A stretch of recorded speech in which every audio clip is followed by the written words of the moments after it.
Hey, what's up, guys? It's Charles again, back with another video from Black and Blue TV. Now, guys, please like, share, and subscribe to the content as I will be giving you guys updates on the NFC East, preferably my Dallas Cowboys.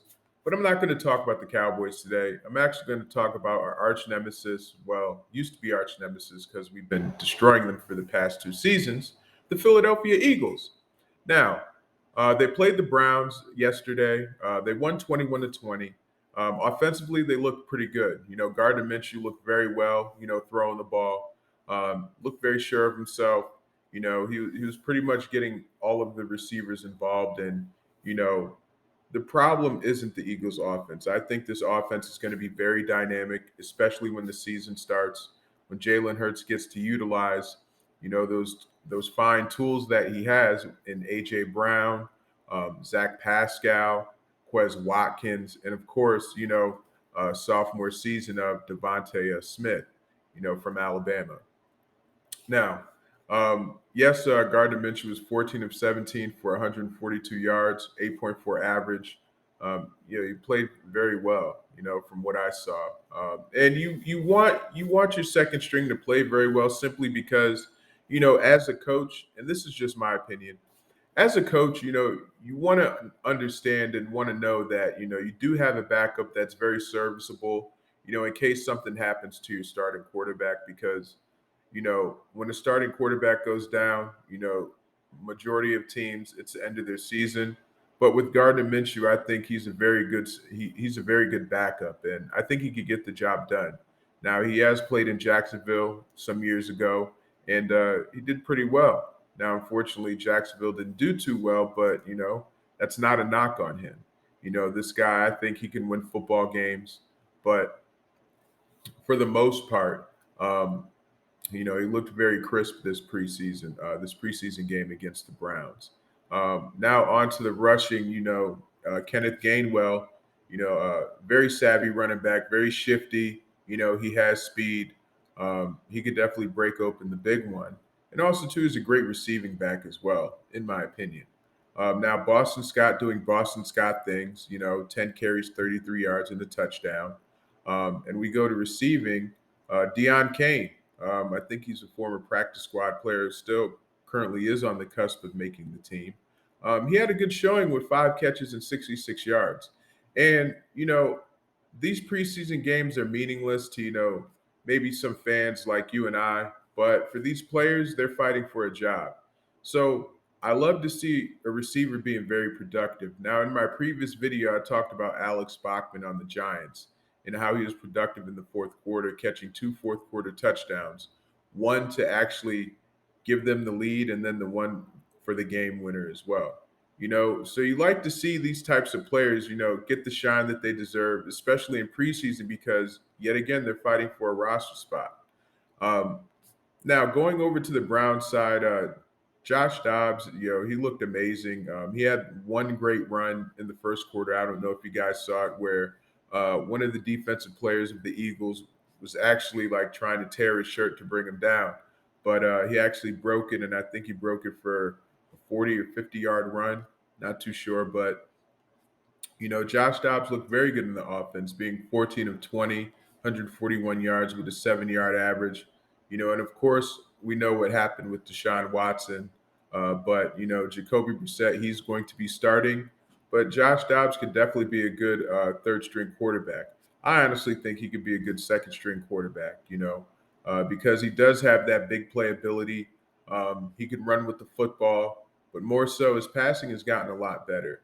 Now, for the Browns receiving, of course. Sorry about that, guys. Now, for the Browns receiving, of course, you did have David Bell with 3 receptions for 46 yards with a 15-yard average. On 4 targets, three catches on 4 targets is pretty good.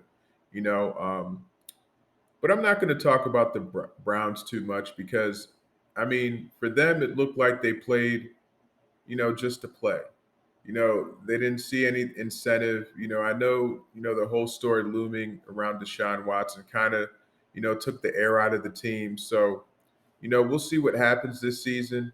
It's unfortunate because they just brought in Amari Cooper, and I was really looking forward to seeing that connection with Watson and Cooper, because I think Cooper has a lot left in the tank, and he could be a very vital component to this Browns team.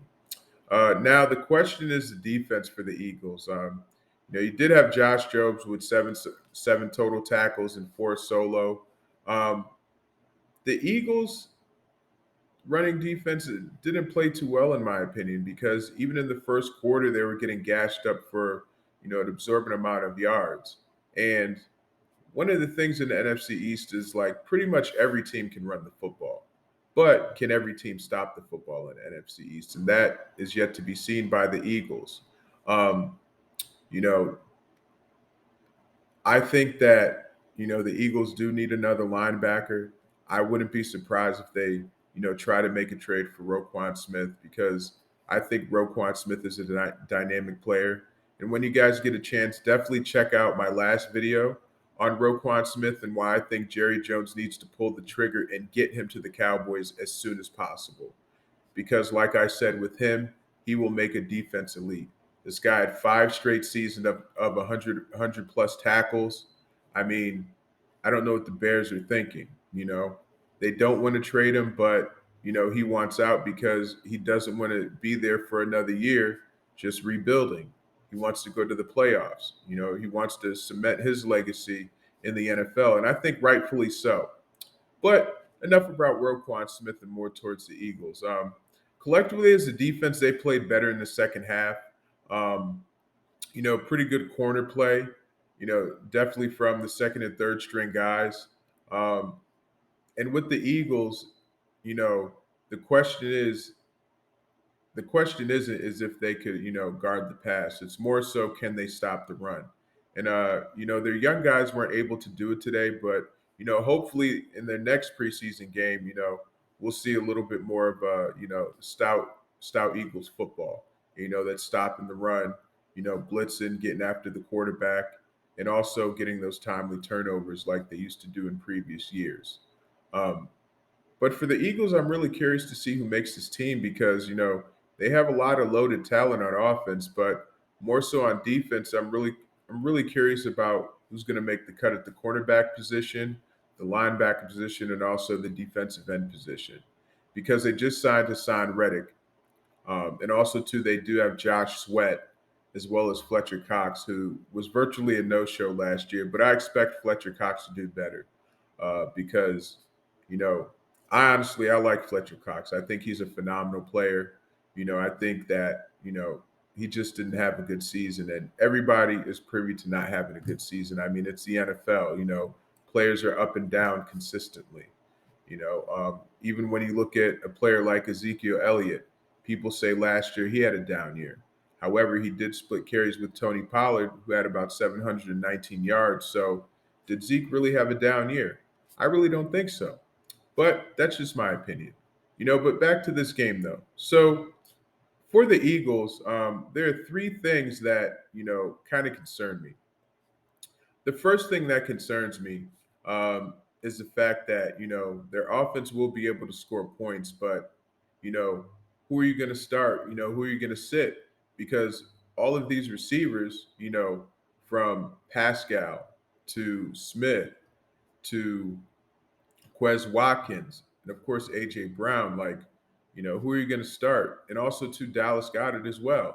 Like, who are you going to start? What packages are you going to have? So the Eagles kind of have a good problem right now, because they do have four dynamic receivers who could all stretch the field, even though Pascal's more of a possession guy, but he has deceptive speed. And also, too, in the running game, who are you going to start? They're saying Miles Sanders is taking second team reps, but I think he's going to be the starter, because he's honestly the best bet for the Eagles.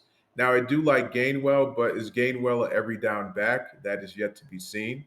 And also, to Boston Scott. Boston Scott's a bruising running back, but he's very shifty, and he could definitely break with the big play open. So the Eagles do have a lot of firepower. I'm just curious to see how they're going to use it. But more so defensively, Jordan Taylor, or no, Davion Taylor, excuse me. Um, he didn't play too well. He was getting, knocked off the ball a lot, and I understand that he's a rookie, but I think he will get better. I think he'll play better, and I think the coaching staff is going to, go over film with him, show him some things that will work, show him some things that won't work, and then he'll be ready to go this season. I anticipate the Eagles making a huge run towards the playoffs this year.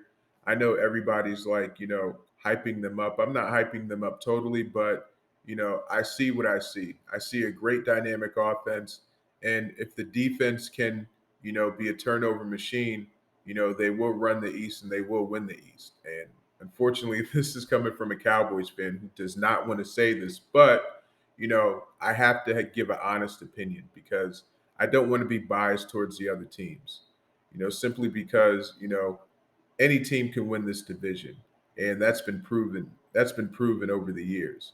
We had the Redskins win. I mean, excuse me, the Commanders win it a couple of years.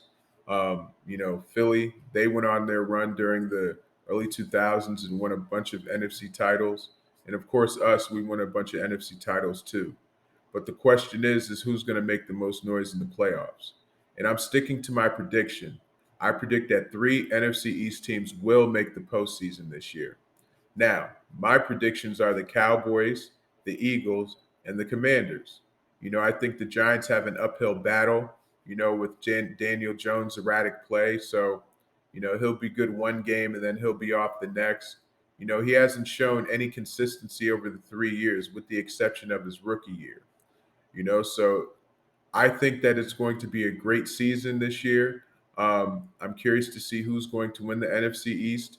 I honestly think my Cowboys will win it, but the Eagles are a formidable opponent too. And of course, I think the Eagles are very hungry this year, considering the fact that we smacked them around for the past 2 years. That left a bitter taste in their mouth.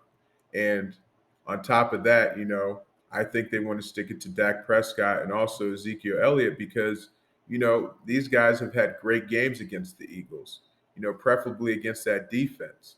Um, we can go back to a couple of years ago where Amari Cooper caught that overtime pass, and we can look at Amari Cooper's numbers against the Eagles, and he flat out balls against them. But other than that, I think Philadelphia Eagles are the real deal this year. I think that they will do well in this division, and it's going to be a great season. I'm excited. I know you guys are excited, and who isn't ready for some football this year? But anyways, guys, I just wanted to do a quick video. I know I went on a little rant, but anyways, you can destroy me in the comments section, which is not a problem. But be on the lookout for the next video. I will be breaking down certain players on the NFC East, whether it's the Commanders, the Eagles, the Giants, or my Dallas Cowboys, and seeing who's going to have an impact here this year. All right, guys, you guys take it easy.